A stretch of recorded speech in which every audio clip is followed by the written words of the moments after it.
அனைவருக்கும் வணக்கம். உங்கள் கிருஷபா அகாடமிலேருந்து வினிதா. இந்த வீடியோவில் நம்ம ஒரு முக்கியமான ஒரு இன்ஃபர்மேஷன் பார்க்க போகிறோங்க. என்னென்னு பார்த்தீங்கன்னா, நமக்கு பாலிட்டியில் ஸ்கூல் புக்கில் லெசன்ஸ் இருக்குது பார்த்தீங்களா, அதில் சில இன்ஃபர்மேஷன் இப்போ நமக்கு அந்த புக்கை எப்போ இது பண்ணுறாங்களோ, எப்போ நமக்கு டிஸ்ட்ரிபியூட் பண்ணுறாங்களோ, அப்போ என்ன பண்ணியிருப்பாங்கன்னா, அந்த இயருக்கு தகுந்த மாதிரி என்ன இன்ஃபர்மேஷன் இருக்கோ அதை தான் நமக்கு என்ன பண்ணியிருப்பாங்கன்னா கொடுத்துருப்பாங்க, டீட்டெயில்ஸ்லாம். ஓகேங்களா, அந்த வருஷத்துக்கு தகுந்த மாதிரி அந்த டீட்டெயில்ஸ் இருக்கும். ஆனால் பாலிட்டி பொறுத்த வரைக்கும், பாலிட்டி ஆகட்டும், எக்கனாமிக்ஸ் ஆகட்டும், இதெல்லாம் பார்த்திங்கன்னா நமக்கு அப்டேட் ஆகிட்டே இருக்கும் கரண்ட் அஃபேர்ஸில். இப்போ எக்கனாமிக்ஸில் பார்த்திங்கன்னு வச்சுக்கோங்களேன், இந்த ரெப்போ ரேட்டு அதில் மாற்றம் நடக்கலாம். அதுக்கப்புறம் இந்த ஒவ்வொரு பொருளுடைய உற்பத்தியில் எந்த ஸ்டேட் ஃபஸ்ட்டு இருக்குது, எந்த கண்ட்ரி ஃபஸ்ட்டு இருக்குது, அப்படிங்கிற மாதிரி இன்ஃபர்மேஷன் அப்டேட் ஆகிட்டே இருக்கும். பாலிட்டியில் பார்த்திங்கன்னா சட்ட திருத்தங்கள், புதுசாக சட்டம் கொண்டு வருவாங்க. யூனிட் 9ல் பார்த்திங்கன்னா ஸ்கீம்ஸு, அந்த ஸ்கீம்ஸு நேமையே சேஞ்ச் பண்ணியிருப்பாங்க. இந்த மாதிரி பார்த்திங்கன்னா இன்ஃபர்மேஷன் நமக்கு அப்டேட் ஆகிட்டே இருக்கும். புரிஞ்சுதுங்களா? அப்போ அந்த இதில் நமக்கு பாலிட்டியில் ஸ்கூல் புக்கில் இருக்கக்கூடிய லெசன்ஸில் சில இன்ஃபர்மேஷன், ஓல்டு இன்ஃபர்மேஷன் இருக்குது. அது தப்புன்னு சொல்ல முடியாது. அந்த எடிஷனில் நமக்கு இப்போ 2019னா 2019 என்ன டீட்டெயில்ஸ், என்ன இன்ஃபர்மேஷன் இருக்கோ அதை தான் நமக்கு கொடுப்பாங்க. அதுக்கப்புறம் வந்ததெல்லாம் பார்த்திங்கன்னா நமக்கு கரண்ட் அஃபேர்ஸில் நம்ம எடுத்துக்கிற மாதிரி இருக்கும். புரிஞ்சுதுங்களா? அப்போ அதில் இருக்கிற ஓல்டு இன்ஃபர்மேஷன்லாம் இருக்கும். அதையெல்லாம் என்ன பண்ணிக்கோங்க அப்படின்னா, இதில் சொல்கிறத பார்த்துட்டு நோட் பண்ணி வச்சுக்கோங்க. ஏன்னா இது கரண்ட் அஃபேர்ஸில் இன்ஃபர்மேஷன், நியூஸ் பேப்பரில் இன்ஃபர்மேஷன் தான் நம்ம பார்த்துட்டு கொடுக்குறோம். நீங்கள் பக்கத்துலேயே நோட் பண்ணி வச்சுக்கோங்க. ஓகேங்களா? நீங்கள் ஸ்கூல் புக்கில் இருக்கக்கூடிய இன்ஃபர்மேஷனில் இந்த இன்ஃபர்மேஷன் ரிலேட்டடாக ஏதாவது சேஞ்சஸ் இருக்குது அப்படின்னா நீங்கள் போய் என்ன பண்ணிக்கோங்கன்னா, பக்கத்துலேயே போய் எழுதி வச்சுக்கோங்க. அப்போ தான் நம்ம என்ன பண்ண மாட்டோம்னா மறக்காமல் அதை பண்ணிக்குவோம். இது போக என்ன பண்ணிக்கணும்னா, இன்னி வரக்கூடிய நியூஸில் ஏதாவது இன்ஃபர்மேஷன் அது ரிலேட்டடாக வந்துச்சுன்னா நீங்கள் எழுதி வச்சுக்கோங்க. புரிஞ்சுதுங்களா? பாருங்கள், ஃபஸ்ட்டு ஒன், செம்மொழி தகுதி. இப்போ நமக்கு இந்தியாவில் பார்த்திங்கன்னா ஒரு 6 லாங்குவேஜுக்கு செம்மொழி அப்படிங்கிற அந்தஸ்து கொடுத்துருக்காங்க. புரிஞ்சுதுங்களா? 6 லாங்குவேஜ் கொடுத்துருக்காங்க. இது நம்ம ஸ்கூல் புக்கில் பார்த்த இன்ஃபர்மேஷன் தான். என்னென்ன, தமிழ் 2004 கொடுத்துருப்பாங்க, சமஸ்கிருதம் பார்த்திங்கன்னா 2005, தெலுங்கு கன்னடம் ரெண்டுமே 2008, மலையாளம் பார்த்திங்கன்னா 2013, ஒடியா பார்த்திங்கன்னா 2014. இந்த மொழிகளுக்கெல்லாம் செம்மொழி அந்தஸ்து இந்த வருஷத்தில் கொடுத்துருப்பாங்க. இது ஆல்ரெடி நமக்கு தெரியும், நம்ம நல்லாவே படிச்சிருப்போம். இப்போது என்ன பண்ணியிருக்காங்கன்னா, இந்த அக்டோபர் 2024 இன்னும் ஒரு 5 மொழிக்கு செம்மொழி அந்தஸ்து கொடுத்துருக்காங்க. ரொம்ப ரொம்ப ஒரு முக்கியமான இன்ஃபர்மேஷனுங்க. ஏன்னா இப்போ வந்தது. புரிஞ்சுதுங்களா? பாருங்கள், அப்போ என்னென்ன மொழிகள்னு பாருங்கள். ஃபஸ்ட்டு இன்னும் ஒரு 5 மொழிகளுக்கு கொடுத்துருக்காங்களா பாருங்கள். மராத்தி எந்த மாநிலத்தில் பேசப்படக்கூடிய மொழின்னு பார்த்திங்கன்னா மகாராஷ்டிரா. பாலி மற்றும் பிராகிருதம் பார்த்திங்கன்னா பீகார், மத்திய பிரதேஷ், உத்தரப்பிரதேஷ் 3 மாநிலங்களில் பேசக்கூடிய மொழி தான் பாலியும் பிராகிருதமும். ஏன்னா சில டைம் அந்த லாங்குவேஜை கொடுத்துட்டு அது என்ன மாநிலத்தில் பேசப்படக்கூடிய மொழின்னு கேட்பாங்க. ஏன்னா அந்த மொழிக்கு இப்போ செம்மொழி அந்தஸ்து கொடுத்துருக்கோம். அப்போ அந்த மொழி எந்த மாநிலங்களில் பேசப்படுது அப்படிங்கிறத நம்ம தெரிஞ்சுக்கணும் இல்லைங்களா? அப்போ அந்த மாதிரி கொஷின்ஸ்லாம் நம்மளை கேட்கலாம். அடுத்து பாருங்கள், வங்கமொழி மேற்கு வங்கத்தில் பேசப்படக்கூடிய ஒரு மொழி. அசாமி அஸ்ஸாமில் பேசப்படக்கூடிய மொழி. இப்போ பார்த்திங்கன்னா ஒரு 5 மொழிகளுக்கு. ஏன்னா சில டைம் கேட்கலாம், 2024 எத்தனை மொழிகளுக்கு செம்மொழி அந்தஸ்து கொடுத்துருக்காங்க அப்படின்னு கேட்கலாம். 5 மொழிகளுக்கு. இப்போது 2024 விவரத்தின்படி நம்ம இந்தியாவில் எத்தனை மொழிகளுக்கு செம்மொழி அந்தஸ்து கொடுத்துருக்காங்கன்னு பார்த்திங்கன்னா 11 மொழிகளுக்கு. புரிஞ்சுதுங்களா? ஏன்னா இப்போ மத்திய அமைச்சரவை இதுக்கு ஒப்புதல் தெரிவிச்சிருக்காங்க. நீங்கள் கரண்ட் அஃபேர்ஸில் டெலிகிராம் சேனல் பார்த்துட்டு இருந்தீங்கன்னா தெரிஞ்சிருக்கும். ஏன்னா அந்த நியூஸை கூட நம்ம ஷேர் பண்ணியிருப்போம். இல்லை நியூஸ் பேப்பர் நீங்கள் படிச்சுட்டு இருந்தீங்க அப்படின்னாலும் உங்களுக்கு தெரிஞ்சிருக்க வாய்ப்பு இருக்குது. ஓகேங்களா? இதை மறக்காமல் நோட் பண்ணி வச்சுக்கோங்க. ஓகேங்களா? அடுத்தது பாருங்கள், இது முன்னாடியே பார்த்தது தாங்க. அதாவது சில புக்லாம் பார்த்திங்கன்னா நமக்கு 29 ஸ்டேட்ஸ் இருக்கும். அப்புறம் அதே மாதிரி யூனியன் டெரிட்டரிஸ்லேயுமே கொஞ்சம் மாற்றி கொடுத்துருப்பாங்க. 7 கொடுத்துருப்பாங்க, ஒரு இடத்துல 6 கொடுத்துருப்பாங்க. ஆனால் இப்போ ரீசெண்டாக எவ்வளோன்னு பார்த்திங்கன்னா 28 மாநிலங்கள், 8 யூனியன் பிரதேசங்கள் இருக்குது. புரிஞ்சுதுங்களா? பாருங்கள், 28 மாநிலங்கள், அதாவது 29 மாநிலமாக என்ன இருந்திருக்குன்னா தெலுங்கானா பிரிஞ்சிருக்கும். ஆனால் என்ன இருக்கும், எப்படி 28 மாநிலங்களாக ஆச்சு அப்படின்னு பார்த்தீங்கன்னா, ஜம்மு காஷ்மீர் மாநிலமாக இருக்கும் பொழுது 29 மாநிலங்கள். ஆனால் 2019 என்ன பண்ணியிருப்பாங்க, ஜம்மு காஷ்மீர் மாநிலத்தை யூனியன் பிரதேசங்களாக 2 யூனியன் பிரதேசங்களாக பிரிச்சிருப்பாங்க. அதனால் இப்போ எவ்வளோ மாநிலங்கள், 28 மாநிலங்கள் இருக்குது. எவ்வளோ யூனியன் பிரதேசங்கள் இருக்குங்க, 8 யூனியன் பிரதேசங்கள் இருக்குது. ஓகேங்களா? பாருங்கள், அந்த 8 யூனியன் பிரதேசங்கள் என்னன்னு பாருங்கள். ஓகேங்களா? ஃபஸ்ட்டு பாருங்கள், ஜம்மு காஷ்மீர் மாநிலம் வந்து என்ன பண்ணியிருப்பாங்க, 2 யூனியன் பிரதேசமாக பிரிச்சிருக்காங்கன்னு பார்த்தோம் 2019. அதாவது ஜம்மு காஷ்மீருக்கு ஒரு மாநில சிறப்பு அந்தஸ்து கொடுத்துருப்பாங்க. 370வது பிரிவின்படி மாநில சிறப்பு அந்தஸ்து கொடுத்துருப்பாங்க. அந்த பிரிவை நீக்கிட்டு மாநில சிறப்பு அந்தஸ்து என்ன பண்ணியிருப்பாங்க, ரத்து பண்ணிட்டு என்ன பண்ணியிருப்பாங்க, ஜம்மு காஷ்மீரை 2 யூனியன் பிரதேசங்களாக பிரிச்சிருப்பாங்க. ஜம்மு காஷ்மீர், லடாக்குன்னு சொல்லிட்டு 2 யூனியன் பிரதேசங்கள் எப்போங்க, 2019. ஓகேங்களா. அடுத்தது பாருங்கள், டையூடாமன், இன்னொன்று பார்த்திங்கன்னா தாத்ரா நாகர் ஹவேலி. ஃபஸ்ட்டு பார்த்திங்கன்னா இந்த 2 யூனியன் பிரதேசங்களும் தனித்தனியாக இருந்திருக்கும், தனித்தனி யூனியன் பிரதேசங்களாக இருக்கும். இப்போ 2020 என்ன பண்ணியிருப்பாங்கன்னா இந்த 2 யூனியன் பிரதேசத்தையும் ஒன்றா இணைச்சிருப்பாங்க. புரிஞ்சுதுங்களா. அதாவது 2 தனித்தனியாக தான் இருந்திருக்கும், 2 ஒரே யூனியன் பிரதேசமாக இணைச்சிருப்பாங்க 2020. ஓகேங்களா. அடுத்தது வேறு என்ன, அந்தமான் அண்ட் நிக்கோபர் தீவுகள், அது யூனியன் பிரதேசம். டெல்லி, சண்டிகர், லட்சத்தீவு, புதுச்சேரி, இது எல்லாமே பார்த்திங்கன்னா உங்களுக்கு என்னதுங்க, யூனியன் பிரதேசங்களா. அப்போ மொத்தம் உங்களுக்கு 8 இருக்கான்னு பாருங்கள். ஜம்மு காஷ்மீர், லடாக், டையூடாமன், தாத்ரா நாகர் ஹவேலி, அந்தமான் அண்ட் நிக்கோபர் தீவுகள், டெல்லி, சண்டிகர், லட்சத்தீவு, புதுச்சேரி. ஓகேங்களா. அப்போ 8 யூனியன் பிரதேசங்கள் இருக்குது 2019 ஜம்மு காஷ்மீரும் லடாக்கும். அடுத்து 2020 என்ன பண்ணியிருப்பாங்க, இந்த 2 டையூடாமன் இருக்குது பார்த்தீங்களா, அது முன்னாடியே இருந்தது தான். டையூடாமனும் தாத்ரா நாகர் ஹவேலியும் முன்னாடியே 2 தனித்தனியாக இருந்துச்சு. 2020 என்ன பண்ணியிருக்காங்க, இணைச்சிருக்காங்க. ஓகேங்களா, நோட் பண்ணிக்கோங்க. அடுத்தது ரொம்ப முக்கியமானதுங்க. அப்போ நமக்கு 8 யூனியன் பிரதேசங்கள் இருக்குது. இந்த 8 யூனியன் பிரதேசங்கள்லையுமே வந்து எத்தனை யூனியன் பிரதேசங்களுக்கு சட்டமன்றங்கள் இருக்குதுன்னு பார்த்திங்கன்னா 3 இருக்குது. ஜம்மு காஷ்மீர் இல்லாத வரைக்கும் நமக்கு எத்தனை யூனியன் பிரதேசங்களுக்கு சட்டமன்றங்கள் இருந்துச்சுன்னா டெல்லிக்கும் புதுச்சேரிக்கும் மட்டும்தான் இருந்துச்சு. இப்போ ஜம்மு காஷ்மீரும் யூனியன் பிரதேசமாக பிரிஞ்சிருச்சு. ஓகேங்களா. அதாவது உருவாயிருச்சு.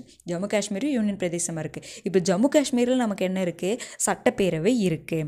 ஆனால் பார்த்திங்கன்னா லடாக், ஜம்மு காஷ்மீர் தானேங்க 2ஆக பிரிஞ்சிச்சு. ஆனால் லடாக்குக்கு சட்டப்பேரவை கிடையாது, ஜம்மு காஷ்மீருக்கு சட்டப்பேரவை இருக்கும். சட்டப்பேரவைன்னு என்னதுங்க, இப்போ நம்ம தமிழ்நாடு சட்டமன்றம் இருக்குது பார்த்திங்களா, அந்த மாதிரி தான் மக்களால் தேர்ந்தெடுக்கப்படக்கூடிய எம்எல்ஏஸ்லாம் அங்கே இருப்பாங்க.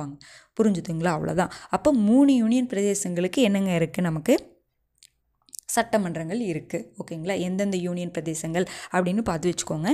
இதில் இப்போ நம்ம முக்கியமாக பார்க்க வேண்டியது என்ன அப்படின்னா, இப்போ கரண்ட் நியூஸ் என்னென்னா, ஜம்மு காஷ்மீரை பற்றி நமக்கு வந்து நல்ல நியூஸ் நம்ம தெரிஞ்சு வச்சுக்கணும். ஏன் அப்படின்னா ஜம்மு காஷ்மீரில் நம்ம பார்த்தோம் இல்லைங்களா, 2019 2 யூனியன் பிரதேசமாக பிரிக்கிறாங்க. அப்போது அந்த பிரித்ததுக்கப்புறம் ஆனால் ஜம்மு காஷ்மீருக்கு நமக்கு என்ன இருக்குது, சட்டமன்றம் இருக்கா.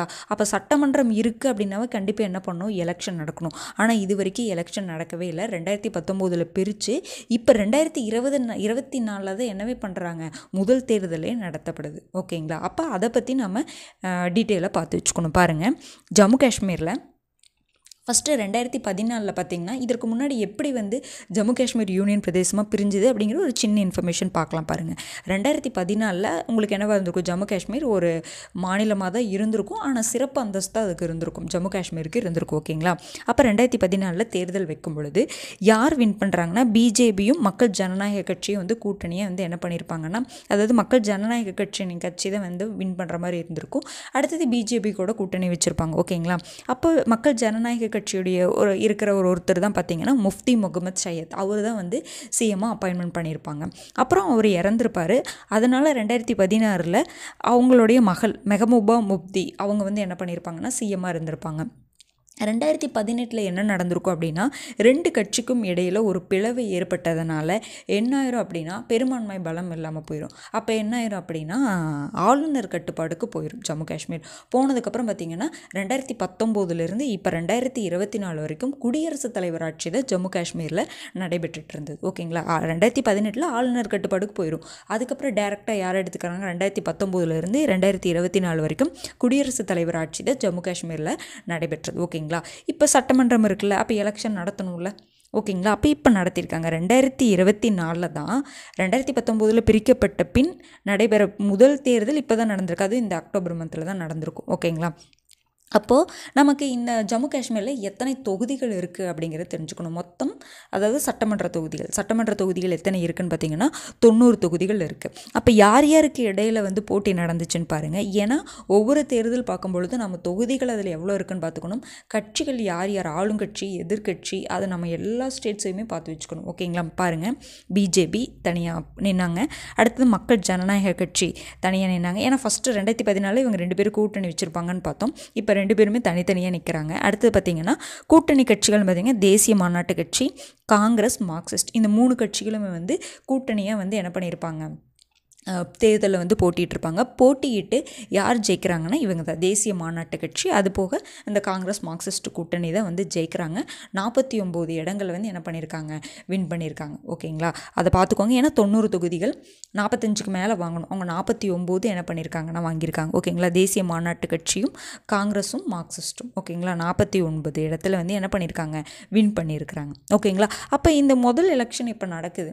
இப்போ இந்த முதல் எலெக்ஷனில் பார்த்தீங்க அப்படின்னா பாருங்கள், இதுக்கு முன்னாடி ஸ்டேட்டாக இருக்கும் பொழுது மக்கள் ஜனநாயக கட்சி என்ன பண்ணியிருப்பாங்கன்னா வின் பண்ணியிருப்பாங்க அதிகமாக. இப்போ பாருங்கள், இப்போ யாருங்க, தேசிய மாநாட்டு கட்சி வந்து வின் பண்ணியிருப்பாங்க அதிகமாக. அதுபோக வாக்குப்பதிவுமே பார்த்திங்கன்னா 63.88% வந்து வாக்குப்பதிவு நடைபெற்றிருக்குதுன்னு சொல்கிறாங்க. ஓகேங்களா? அப்போது இப்போ தான் முதல் தேர்தல். அப்போ முதல்வராக யாருன்னா ஒமர் அப்துல்லா, அவங்க தான் என்ன பண்ணியிருக்காங்கன்னா முதல்வராக அப்பாயின்மெண்ட் பண்ணியிருக்காங்க. துணை முதல்வர் யாருன்னு பார்த்திங்கன்னா சுரீந்தர் சௌத்ரி. ஓகேங்களா? முதல்வர், அதாவது ஜம்மு காஷ்மீர் யூனியன் பிரதேசம் ஆனதுக்கப்புறம் முதல்வர் யாருன்னு பார்த்திங்கன்னா ஒமர் அப்துல்லா. துணை முதல்வர் பார்த்திங்கன்னா சுரீந்தர் சௌத்ரி.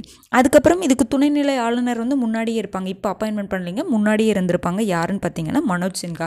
ஜம்மு காஷ்மீர் யூனியன் பிரதேசமாக ஆனதுக்கப்புறமே என்ன பண்ணியிருப்பாங்க, துணைநிலை ஆளுநரை அப்பாயின்மெண்ட் பண்ணியிருப்பாங்க. புரிஞ்சுதுங்களா? அப்போ யாருங்க, மனோஜ் சின்ஹா. ஓகேங்களா? இதுதாங்க எக்ஸ்ட்ரா இன்ஃபர்மேஷன். இதையும் நோட் பண்ணி வச்சுக்கோங்க. கண்டிப்பாக ஜம்மு காஷ்மீர் ரிலேட்டடாக ஒரு கொஷின் கேட்பாங்க. ஓகேங்களா? அதாவது ப்ரிலிம்ஸ்லேயும் சரி மெயின்ஸ்லேயும் சரி கேட்பாங்க. பாருங்கள், அடுத்தது குடியுரிமை திருத்தச் சட்டம். நம்ம ஸ்கூல் புக்கில் பார்த்திங்கன்னா பழைய எடிஷனில் 8 முறை கொடுத்துருப்பாங்க. நியூ எடிஷனில் பார்த்திங்கன்னா அதையே எடுத்திருப்பாங்க, அந்த பாயிண்ட்டையே எடுத்திருப்பாங்க. குடியுரிமை சட்டம் வந்து எத்தனை முறை திருத்தப்பட்டதுன்னு கொடுத்துட்டு 8 முறைன்னு சொல்லி கொடுத்துருப்பாங்க. 8 முறை, அதாவது 9 முறை நமக்கு. அதை மட்டும் மாற்றிக்கோங்க. பழைய எடிஷன் புக்கில் இந்த பாயிண்ட் இருக்கும், நியூ எடிஷனில் வந்து சில இதில் இல்லை, அந்த பாயிண்ட்டையே எடுத்திருப்பாங்க. ஓகேங்களா? பாருங்கள், அப்போ குடியுரிமை சட்டம் எப்போ கொண்டு வந்திருப்பாங்கன்னா 1955 கொண்டு வந்திருப்பாங்க. 55 கொண்டு வந்ததுக்கப்புறம் எத்தனை முறை இது வரைக்கும் எத்தனை முறை திருத்தம் பண்ணியிருக்காங்கன்னா 9 முறை திருத்தம் பண்ணியிருக்காங்க. அப்போ ஃபஸ்ட்டு எப்போ திருத்தம் பண்ணாங்கன்னு பார்த்துக்கோங்க, கடைசியாக எப்போ திருத்தம் பண்ணாங்கங்கிறத பார்த்துக்கோங்க. மற்றதில் சும்மா ஒரு ஓரலாக பார்த்துக்கோங்க.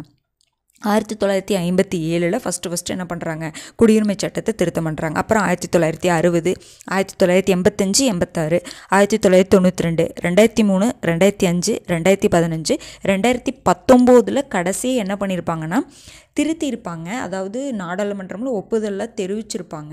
ஆனால் அமல்படுத்தாமல் இருந்துச்சு. புரிஞ்சுதுங்களா? அமலாகாமல் இருந்துச்சு. ஆனாலுமே அது வந்து சட்டமாக்கப்பட்டதுன்னு தான் அர்த்தம். ஆனால் வந்து அமல்படுத்தவே கிடையாது. அதனால தான் வந்து நம்ம ஸ்கூல் புக்கில் 8 முறைன்னு கொடுத்துருப்பாங்க. ஆனால் வந்து திருத்தம் பண்ணிட்டாங்கல்ல, அப்படிங்கும் பொழுது அதையும் நம்ம சேர்த்திக்கணும். இன்னொன்று என்னென்னா 2024 அதை அமலும் படுத்திட்டாங்க. ஓகேங்களா? பாருங்கள், இந்த குடியுரிமை திருத்தச் சட்டம் சரி, அந்த என்ன தான் திருத்தம் பண்ணியிருக்காங்க, குடியுரிமை சட்டத்தில் என்ன திருத்தம் பண்ணியிருக்காங்க அப்படிங்கிறத பார்க்கலாம். பாருங்கள், குடியுரிமை திருத்தச் சட்டம் 2019 தான் சொல்லணும். புரிஞ்சுதுங்களா? 2024 அமல்படுத்தினாலும் ஆனால் அந்த திருத்தச் சட்டம் கொண்டு வந்து அதாவது பாராளுமன்றம் ஒப்புதல் தெரிவித்ததை பார்த்திங்கன்னா 2019 ஒப்புதல் தெரிவிச்சிருப்பாங்க. புரிஞ்சுதுங்களே? கொஷின் எப்படி கேட்குறாங்கன்னு பாருங்கள். கொண்டு வரப்பட்டதா இல்லை அமல்படுத்தப்பட்டதா அப்படின்னு கேட்குறாங்களான்னு பார்த்து வச்சுக்கோங்க. அப்போ இந்த சட்டத்தில் என்ன திருத்தம் பண்ணியிருக்காங்கன்னு பாருங்கள். பாகிஸ்தான், வங்கதேசம், ஆப்கானிஸ்தான் ஆகிய அண்டை நாடுகளில், இந்த மற்ற நாடுகள் ஓகேங்களா, பாகிஸ்தான், வங்கதேசம், ஆப்கானிஸ்தான் போன்ற அண்டை நாடுகளில், நெய்பரிங் கண்ட்ரீஸில் மத ரீதியாக துன்புறுத்தப்பட்டு, அங்கே வந்து மத ரீதியாக வந்து துன்புறுத்தப்பட்டு, இந்த டேட் ரொம்ப முக்கியங்க, இந்த டேட்டு வருஷம் ரொம்ப முக்கியம். 2014 டிசம்பர் 31 முன்பே இந்தியாவில் அடைக்கலம் புகுந்த, அதாவது இந்த கண்ட்ரீஸில் மத ரீதியாக துன்புறுத்தப்பட்டு எப்போங்க 2014 டிசம்பர் 31 முன்னாடி இந்தியாவிற்கு வந்த யாருங்க, இந்துக்கள், சீக்கியர்கள், பௌத்தர்கள், ஜெயின், பார்சிகள், கிறிஸ்துவர்களுக்கு குடியுரிமை வழங்குவதற்கு தான் இந்த சட்டம் வழிவகுக்கிறது அப்படிங்கிற மாதிரி சொல்கிறாங்க. ஏன் முஸ்லீம்ஸை இன்வால்வ் பண்ணலன்னு சொல்லிட்டு ஒரு பாயிண்ட் கொடுத்துருப்பாங்க. ஏன்னு பார்த்தீங்கன்னா பாகிஸ்தான், வங்கதேசம், ஆப்கானிஸ்தான் அப்படிங்கிறது ஃபுல்லாகவே பார்த்திங்கன்னா ஒரு எப்படி சொல்லலாம்னா முஸ்லீம் கண்ட்ரிஸ் தான் இருப்பாங்க. அப்போ வந்து அங்கே வந்து அவங்க சிறுபான்மையினராக இருக்க மாட்டாங்க. புரிஞ்சுதுங்களா? அப்போ வந்து அங்கே மத ரீதியாக துன்புறுத்தப்படுறாங்க அப்படின்னா யாரை துன்புறுத்துவாங்க அப்படின்னு பார்த்தீங்கன்னா எல்லா கண்ட்ரிஸ்லையுமே சிறுபான்மையினராக இருக்கிறவங்கள தான் வந்து அதிகமாக துன்புறுத்துவாங்க. அப்போ அந்த சிறுபான்மையினர் பாருங்கள், இந்துக்கள், சீக்கியர்கள், பௌத்தர்கள், ஜெயின், பார்சிகள், கிறிஸ்துவர்களுக்கு குடியுரிமை வழங்க தான் இச்சட்டம் வழிவகுக்கிறது அப்படிங்கிற மாதிரி சொல்கிறாங்க. ஓகேங்களா? அதில் இந்த பாயிண்ட்ஸும் கொடுத்துருப்பாங்க. ஏன் வந்து முஸ்லீம்களுக்கு வந்து கொடுக்கல அப்படிங்கிற மாதிரி கூட சில பாயிண்ட்ஸ் வந்து கொடுத்துருப்பாங்க. இதையும் நீங்கள் நோட் பண்ணி வச்சுக்கோங்க. ஓகேங்களா? அடுத்தது இன்னொரு பாயிண்ட் என்னென்னு பார்த்தீங்கன்னா இதில் ஒன்று ஆட் பண்ணியிருப்பாங்க. என்னென்னா 6 ஆண்டுகள் வசித்த பிறகு குடியுரிமை கோரி விண்ணப்பிக்கலாம். இதற்கு முன்னாடி வந்து தங்கியிருக்காங்க, அதுக்கப்புறம் 6 வருஷம் அங்கே வசிச்சு இருந்தாங்கன்னா என்ன பண்ணலாம்? குடியுரிமை கோரி என்ன பண்ணலாம்? விண்ணப்பிக்கலாம். இதற்கு முன்னாடி எவ்வளோ வருஷம் இருந்துச்சுன்னா 11 வருஷம் இருந்துச்சு, அதையே மாற்றிருக்காங்க. அப்போ இது முன்னாடி 11 வருஷம் இருந்தது எவ்வளவோ மாற்றிருக்கிறாங்க அப்படிங்கிற மாதிரி கொஷின்ஸ் கேட்கலாம். அது போக யார் யாருக்கு வந்து குடியுரிமை வழங்குவதற்கு இச்சட்டம் வழிவகுக்கிறது அந்த மாதிரி கொஷின்ஸ் கேட்கலாம். பார்த்து வச்சுக்கோங்க. ஓகேங்களா? அப்போ 9 முறை திருத்தப்பட்டுள்ளது, ஞாபகம் வச்சுக்கோங்க. ஓகேங்களா? அடுத்தது பாருங்கள், இன்னொன்று ஆங்கிலோ இண்டியன் சம்மந்தமான ஒரு கொஷினுங்க. நம்ம இதில் கொடுத்துருப்பாங்க. என்னென்னா மக்களவையில் லோக்சபாவில் 2 ஆங்கிலோ இண்டியர்களை வந்து என்னது பிரசிடெண்ட் நியமனம் பண்ணுவாங்க அப்படின்ட்டும், அதே மாதிரி மாநில சட்டமன்றங்களில் ஒரு ஆங்கிலோ இண்டியனை வந்து ஆளுநர் வந்து நியமனம் பண்ணுறதாவும் சொல்லி நம்ம ஸ்கூல் புக்கில் நீங்கள் படிச்சிருப்பீங்க. ஓகேங்களா?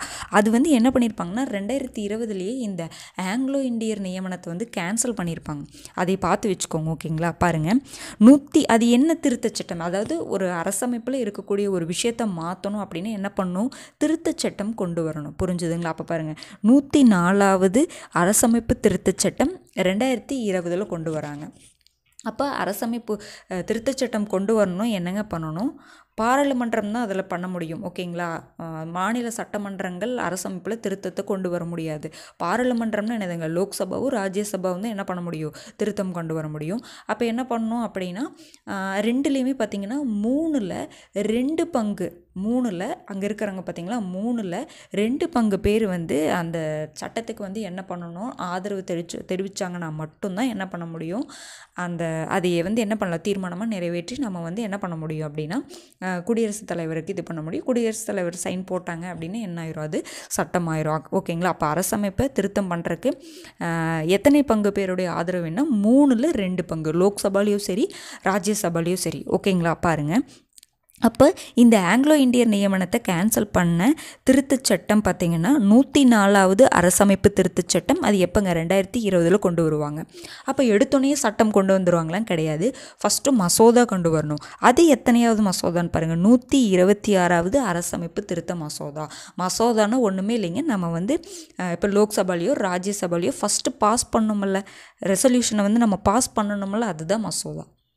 புரிஞ்சுதுங்களா? அது சட்டமாகறதுக்கு முன்னாடி நம்ம பாஸ் பண்ணுவோம்ல, அதுதான் மசோதா. அந்த மசோதா சட்டமாகணுன்னா தான் என்ன பண்ணணும்? இப்போ லோக்சபாவில் பாஸ் பண்ணுறாங்கன்னா ராஜ்யசபாவில் பாஸ் பண்ணி அது வந்து என்ன ஆகணும்? ஓகே ஆகணும். அவங்க இது பண்ணணும். அதுக்கப்புறம் நம்ம என்ன பண்ணுவோம்? பிரசிடெண்ட்டுக்கு அனுப்புவோம். பிரசிடெண்ட் சைன் போட்டாங்கன்னா அந்த மசோதா என்ன ஆயிரும்? சட்டமாயிரும். அது வரைக்கும் அது மசோதா தான். புரிஞ்சுதுங்களா? அதனால தான் பாருங்கள் 126வது அரசமைப்பு திருத்த மசோதா. இப்போ இதிலிருந்து என்ன தெரிஞ்சுக்கலாம்? நிறைய மசோதாக்கள் சட்டமாகாமல் இருக்கணும். 126வது அரசமைப்பு திருத்த மசோதா. எந்த திருத்த சட்டம்? 104வது அரசமைப்பு திருத்தச் சட்டம். ஓகேங்களா? அதன் மூலமாக எந்த பிரிவை நீக்கியிருப்பாங்கன்னு பார்த்தீங்கன்னா சட்டப்பிரிவு 331, சட்டப்பிரிவு 333 நீக்கம் பண்ணியிருப்பாங்க. சட்டப்பிரிவு 331ன்னா என்னன்னு பார்த்தீங்கன்னா மக்களவையில் லோக்சபாவில் 2 ஆங்கிலோ இண்டியர்களை வந்து நியமனம் பண்ணணும். யார் பண்ணுவாங்க? பிரசிடெண்ட் வந்து நியமனம் பண்ணுவாங்க. பார்த்தீங்களா? அதை என்ன பண்ணியிருப்பாங்க? கேன்சல் பண்ணியிருப்பாங்க. அடுத்தது சட்டப்பிரிவு 333ன்னா என்னன்னு பார்த்தீங்கன்னா மாநில சட்டமன்றங்களில் ஒரு ஆங்கிலோ இண்டியனை வந்து யாருங்க? கவர்னர் வந்து நியமனம் பண்ணுவாங்க. பார்த்தீங்களா? அதையும் என்ன பண்ணியிருப்பாங்க? கேன்சல் பண்ணியிருப்பாங்க. புரிஞ்சுதுங்களா? இந்த சட்டமே பார்த்து வச்சுக்கோங்க. மசோதா எத்தனையாவது மசோதா, எத்தனையாவது சட்டம் அப்படிங்கிறத பார்த்து வச்சுக்கோங்க. ஓகேங்களா? அடுத்தது பாருங்கள், அடுத்தது இது வந்து இப்போ ரீசெண்டான எடிஷனில் வந்து இதை அப்டேட் பண்ணி கொடுத்துருக்காங்க. பழைய எடிஷனில் வந்து இந்த அப்டேட் இல்லாமல் இருக்கும். ஆனால் 12th புக்கில் வந்து கரெக்டாக கொடுத்துருப்பாங்க. ஓகேங்களா? பாருங்கள், குடியரசுத் தலைவர் தேர்தல் வேட்பாளர் ஆவதற்கு இப்போ நம்ம வந்து குடியரசுத் தலைவர் தேர்தலில் வேட்பாளராக நிற்கணும் அப்படின்னா நமக்கு எத்தனை பேர் முன்மொழியணும், எத்தனை பேர் வழிமொழியணும்னு பார்த்தீங்கன்னா 50 பேர் முன்மொழிய வேண்டும், 50 பேர் என்ன பண்ணணும், வழிமொழிய வேண்டும். ஓகேங்களா? எம்பி, எம்எல்ஏ, அந்த எம்பி ஏன்னா இவங்க தானே பார்ட்டிசிபேட் பண்ணுவாங்க. குடியரசுத் தலைவர் எலெக்ஷனில் எம்பியும் மக்களவை, மக்களவை, மாநிலங்களவை, அதுக்கப்புறம் பார்த்தீங்க அப்படின்னா மாநில சட்டமன்றங்களில் இருக்கக்கூடிய அந்த எம்எல்ஏஸ் இவங்கெல்லாம் தானே பார்ட்டிசிபேட் பண்ணுறாங்க. புரிஞ்சுதுங்களா? அப்போ அதில் அவ்வளோ பேர் எம்பி எம்எல்ஏஸில் வந்து 50 பேர் என்ன பண்ணணும், முன்மொழியணும், 50 பேர் வழிமொழிஞ்சால் மட்டும்தான் அவங்க என்ன பண்ண முடியும் அப்படின்னா குடியரசுத் தலைவர் தேர்தலையே நிற்க முடியும். இது வந்து பழைய எடிஷனில் 10 பேருன்னு கொடுத்துருப்பாங்க. இப்போ நியூ எடிஷன் வச்சுருந்தீங்கன்னா ஓகே, இல்லை பழைய எடிஷன் வச்சுருக்கிறவங்க மாற்றி வச்சுக்கோங்க. ஓகேங்களா? அடுத்தது பாருங்கள், அரசமைப்பு சட்ட திருத்தம். இப்போ வந்து நம்ம ஸ்கூல் புக்கில் பழைய எடிஷன் 6th புக்கில் பார்த்திங்கன்னா 16/9/2016 வரைக்கும் நம்ம அரசமைப்பு 101 முறை, அரசமைப்பில் இருக்கக்கூடிய விஷயங்களில் எவ்வளோ முறை திருத்தம் பண்ணியிருக்காங்கன்னு பார்த்திங்கன்னா 101 முறை திருத்தம் பண்ணியிருக்கிறாங்கன்னு சொல்கிறாங்க 2016 வரைக்கும். அப்புறம் வந்து நமக்கு அப்டேட் ஆகி நியூ எடிஷனில் என்ன கொடுத்துருப்பாங்கன்னா 2021 வரைக்கும் நமக்கு 105 முறை திருத்தப்பட்டுள்ளதுன்னு சொல்லியிருப்பாங்க. இப்போ நம்ம 2023 என்ன பண்ணியிருப்பாங்கன்னா ஒரு சட்ட திருத்தம் வந்து கொண்டு வந்திருப்பாங்க. புரிஞ்சுதுங்களா? அது வந்து 106வது சட்ட திருத்தம் வந்து கொண்டு வந்திருப்பாங்க. அப்போ பார்த்திங்கன்னா இப்போ 2024 வரைக்கும் நமக்கு வந்து அரசமைப்பில் எத்தனை சட்ட திருத்தங்கள் பண்ணியிருக்கோம் அப்படின்னு பார்த்திங்கன்னா 106 முறை வந்து என்ன பண்ணியிருக்கோம் அப்படின்னா சட்ட திருத்தங்கள் பண்ணியிருக்கோம். அது என்னென்னு பாருங்கள். அதாவது இது எப்போ இந்த 106வது சட்ட திருத்தத்தை எப்போ கொண்டு வந்திருப்பாங்கன்னு பார்த்தீங்கன்னா செப்டம்பர் 2023 வந்து கொண்டு வந்திருப்பாங்க. அதுவுமே பார்த்திங்கன்னா ரொம்ப ரொம்ப ரொம்ப ரொம்ப முக்கியமான சட்ட திருத்தங்க. என்னன்னு பாருங்கள், 106வது அரசமைப்பு திருத்த சட்டம் 2023. ஓகேங்களா? 106வது அரசமைப்பு சட்ட திருத்தம்னாவே வருஷம் என்னதுங்க, 2023. இப்போ வரைக்கும் வேறு எதுவுமே எக்ஸ்ட்ராவாக வரல. ஓகேங்களா? மசோதாக்கள்லாம் வந்து நிறைய தாக்கல் ஆகிட்டே தான் இருக்கும். ஆனால் சட்டம்னு வரும்போது அது சைன் போட்டால் தானேங்க, அதாவது மக்களவை, மாநிலங்களவை அவங்க 2 பேரும் வந்து தீர்மானம் நிறைவேற்றி அதில் வந்து இவ்வளோ பங்கு உறுப்பினர்கள் வந்து ஓகே சொன்னதுக்கப்புறம் தான் பிரசிடெண்ட்டுக்கு அனுப்பி பிரசிடெண்ட் சைன் போட்டதுக்கப்புறம் என்னாகும், அது சட்டமாகும்னு பார்த்தோம் இல்லைங்களா? அப்போ அது வரைக்கும் அது மசோதாக்கள் நிறைய இருந்துகிட்டே இருக்கலாம். ஆனால் சட்டம் அப்படின்னு வரும்பொழுது 106 வரைக்கும் தான் இருக்குது. ஓகேங்களா? சட்ட திருத்தம் 106வது அரசமைப்பு திருத்த சட்டம். அப்போ மசோதா அது எத்தனையாவது திருத்த மசோதான்னு பாருங்கள், 128வது அரசமைப்பு திருத்த மசோதா. கொஷின்ஸ் பார்க்கும் பொழுது சட்டம்னு கேட்குறாங்களா மசோதான்னு கேட்குறாங்களான்னு நல்லா பார்த்து வச்சுக்கோங்க. ஓகேங்களா? இது என்ன அரசமைப்பு திருத்த சட்டம்னு பார்த்தீங்கன்னா நாரி சக்தி பந்தன் அதிநயம் அப்படின்னு சொல்லுவாங்க. நாரி சக்தி பந்தன் அதிநயம். இதை கூட ஹிந்தியில் அப்படியே கூட கேட்டுடலாம். ஆனால் இது என்னன்னு பார்த்தீங்கன்னா பெண்களுக்கு மக்களவை மற்றும் மாநில சட்டமன்றங்களில் 33% இடஒதுக்கீடு தொடர்பான ஒரு சட்டம். 33% கேட்கலாம், இல்லைன்னா என்ன சொல்லலாம் 3ல் 1 பங்கு அப்படின்னு கேட்கலாம். எப்படி கேட்டாலும் ரெண்டுமே ஒன்று தான். இது ரொம்ப ரொம்ப ஏன்னா ரொம்ப வருஷமாக இது வந்து நம்ம இது பண்ணி போராடி இப்போ கடைசியில் இது வந்து என்ன இருக்கும் அப்படின்னா சட்டமாக இருக்கும். பெண்களுக்கு மக்களவையிலையும் மாநில சட்டமன்றங்கள், பார்த்துக்கோங்க, மக்களவையும் மாநில சட்டமன்றங்கள் தான், மாநிலங்களவையில் கிடையாது. புரிஞ்சுதுங்களா? மக்களவையும் மாநில சட்டமன்றங்களில் 33% இடஒதுக்கீடு தொடர்பானது. ஏன்னா ரிசர்வேஷன் அப்படிங்கிறது பார்த்திங்கன்னா மாநிலங்களவையில் இருக்காது. புரிஞ்சுது? ஏன்னா மக்களவை சட்டமன்றங்களெல்லாம் பார்த்திங்கன்னா இப்போ நமக்கு இருக்கும் SC ST அவங்களுக்குலாம் ரிசர்வேஷனில் இருக்குன்னா நம்ம பார்த்துருப்போம். ஆனால் மாநிலங்களவையில் ரிசர்வேஷன் கான்செப்டே கிடையாது. புரிஞ்சுதுங்களா? அப்போ மக்களவையிலையும் மாநில சட்டமன்றங்களில் மட்டும் என்னதுங்க 33% இடஒதுக்கீடு தொடர்பானது இந்த சட்டம். ஓகேங்களா? இப்போ இந்த மகளிர் இடஒதுக்கீடு மசோதா இருக்குது பார்த்திங்களா, நாரி சக்தி வந்தன் அதிநயம் அப்படின்னு என்னதுங்க மகளிர் இடஒதுக்கீடு மசோதா. இது வந்து ஃபஸ்ட்டு 1996 தேவகவுடா பிரைம் மினிஸ்டர் இருக்கிற பீரியட்லேயே என்ன பண்ணியிருப்பாங்கன்னா தாக்கல் பண்ணியிருப்பாங்க. அப்போ என்னாகும், லோக்சபாவில் நிறைவேறினா ராஜ்யசபாவில் நிறைவேறாமல் போகும். இந்த மாதிரி என்ன ஆகிட்டே இருக்கும் அப்படின்னா தோல்வி ஆகிட்டே இருந்துச்சு. கடைசி வரைக்கும் மசோதாவாக போட்டுகிட்டே இருப்பாங்க. கிட்டத்தட்ட ஒரு 5-6 மசோதாவாக போட்டுகிட்டே இருப்பாங்க. என்ன இருக்கும் அப்படின்னா அது வந்து தோல்வியில் தான் முடிஞ்சிருக்கும். இப்போ கடைசி என்ன பண்ணியிருக்காங்க அப்படின்னா 2023 என்ன பண்ணியிருக்காங்க, அதை சக்ஸஸ்ஃபுல்லாக என்ன பண்ணியிருக்காங்க, சட்டமாக கொண்டு வந்திருக்காங்க. ஓகேங்களா? ரொம்ப முக்கியமான ஒரு சட்ட திருத்தங்க, பார்த்து வச்சுக்கோங்க. அடுத்தது பாருங்கள், இப்போ நமக்கு தமிழக சட்டமன்றம் எத்தனையாவது மக்களவை இப்போ இருக்குது, எத்தனையாவது தமிழக சட்டமன்றம் இப்போ இருக்குது, அது எந்த வருஷத்தில் வந்து ஆட்சிக்கு வந்தது அப்படிங்கிறத நம்ம தெரிஞ்சு வச்சுக்கணும். நம்ம ஸ்கூல் புக்கில் கொடுத்துருப்பாங்க. 15வது நம்ம சட்டமன்றம் பார்த்திங்கன்னா 15வது தமிழக சட்டமன்றம் எப்போ ஆரம்பிச்சிருக்குன்னா 2016 பழைய எடிஷனில் கொடுத்துருப்பாங்க. நியூ புக்கில் வந்து இந்த 16வது தமிழக சட்டமன்றம், ஏன்னா இப்போ நமக்கு ஆட்சியில் இருக்கிறது 16வது தமிழக சட்டமன்றம் தான். 16வது சட்டமன்றம் தான் எப்போ வந்து ஆட்சியில் வந்திருப்பாங்கன்னா 2021. அந்த டேட் கூட பார்த்து வச்சுக்கோங்க, 7/5/2021. இது வந்து தமிழக அளவில் சட்டமன்றத்துடைய அந்த என்ன சொல்லலாம் அப்படின்னா சட்டமன்றம் பதவியேற்று கொள்ளப்பட்ட நாள் அப்படின்னு கூட சொல்லலாம். ஓகேங்களா? அப்போ மக்களவைன்னு பார்த்தீங்கன்னா நம்ம ஸ்கூல் புக்கில் 17வது மக்களவை கொடுத்துருப்பாங்க 2019. ஆனால் நமக்கு இப்போ என்னதுங்க, இப்போ 2024 நமக்கு எலெக்ஷன் நடந்துச்சு. அது எவ்வளோங்க, 18வது மக்களவையில். ஏன்னா 18வது மக்களவை, ஓகேங்களா? அதோட எலெக்ஷன் தான் இப்போ நடந்துச்சு 2024. பார்த்து வச்சுக்கோங்க. ஓகேங்களா? இது சம்மந்தமான நியூஸ்லாம் வந்து நம்ம அப்பப்போ வரும்பொழுது நம்ம அப்படியே பார்த்துட்டே வரலாம். ஓகேங்களா? இப்போ வந்து எந்த வருஷத்தில் எத்தனையாவது மக்களவை, எத்தனையாவது தமிழக சட்டமன்றம் அப்படிங்கிறத தெரிஞ்சு வச்சுக்கோங்க. ஓகேங்களா? அதில் போய் நீங்கள் நோட் பண்ணி வச்சுக்கோங்க. ஏன்னா இந்த 2024 நடந்தது நம்ம ஸ்கூல் புக்ஸில் இருக்கிறதுக்கு வாய்ப்பு கிடையாது. ஆனால் நீங்கள் எத்தனையாவது மக்களவை அப்படிங்கிறது ரொம்பவே முக்கியமானது. 18வது மக்களவை. ஓகேங்களா? ஸ்டார்ட் ஆயிருக்கு. அடுத்தது பாருங்கள், உச்சநீதிமன்ற நீதிபதிகளின் எண்ணிக்கை பார்த்திங்கன்னா 28. கொஞ்சம் கொஞ்சம் மாறி மாறி கொடுத்துருப்பாங்க. சரிங்களா? ஸ்டார்டிங்கில் வரும்பொழுது உச்சநீதிமன்றம் ஜனவரி 28, 1950 உச்சநீதிமன்றம் வரும்பொழுது நமக்கு தலைமை நீதிபதி உட்பட 8 நீதிபதிகள். ஓகேங்களா? தலைமை நீதிபதி அது போக மற்ற நீதிபதிகள் எல்லாருமே சேர்த்து 8 பேர் தான் இருந்திருப்பாங்க. அதுக்கப்புறம் கொஞ்சம் கொஞ்சமாக மாறிட்டே வந்திருக்கும். அப்புறம் நம்ம ஸ்கூல் புக்கில் 28ன்னு கொடுத்துருப்பாங்க. இப்போ எவ்வளோ இருக்குன்னா 34 அப்படிங்கிறது தலைமை நீதிபதி மற்றும் மற்ற நீதிபதிகள் உள்ளடக்கியதான் என்னதுங்க, 34 நீதிபதிகள் வந்து உச்சநீதிமன்ற நீதிபதிகள் இருக்கணும் அப்படின்னு சொல்கிறாங்க. அப்போது இந்த உச்சநீதிமன்ற நீதிபதிகளோட எண்ணிக்கை இவ்வளோ தான் இருக்கணும் அப்படின்னு சொல்லிட்டு யார் டிட்டர்மைன் பண்ணுறாங்க அப்படிங்கிறது ரொம்ப முக்கியமானது. யார் டிட்டர்மைன் பண்ணுவாங்கன்னு பார்த்தீங்கன்னா பாராளுமன்றம் தான். ஒரு சட்டத்தின் மூலமாக என்ன பண்ணுவாங்க, டிட்டர்மைன் பண்ணுவாங்க. ஒரு தீர்மானம் நிறைவேற்றுறாங்க பார்த்தீங்களா, அந்த மாதிரி என்ன பண்ணுவாங்க, டிட்டர்மைன் பண்ணுவாங்க. பாராளுமன்றம்னு என்னதுங்க, மக்களவையும் மாநிலங்களவையும் தான். அப்போ உச்சநீதிமன்ற நீதிபதிகளுடைய எண்ணிக்கையை தீர்மானிக்கிறது யாருங்க, பாராளுமன்றம் தான். இப்போ எவ்வளோ தீர்மானிச்சிருக்காங்க, 34. ஆனால் நமக்கு எவ்வளோ 33 பேர் தான் இருக்காங்க. ஒரு வேக்கன்சி வந்து ஃபில் ஆகாமல் இருக்குது அப்படிங்கிற மாதிரி சொல்கிறாங்க. ஏதாவது அப்டேட் ஆகுதான்னு அப்படியே வந்து நம்ம நியூஸில் பார்த்துக்கலாம். ஓகேங்களா?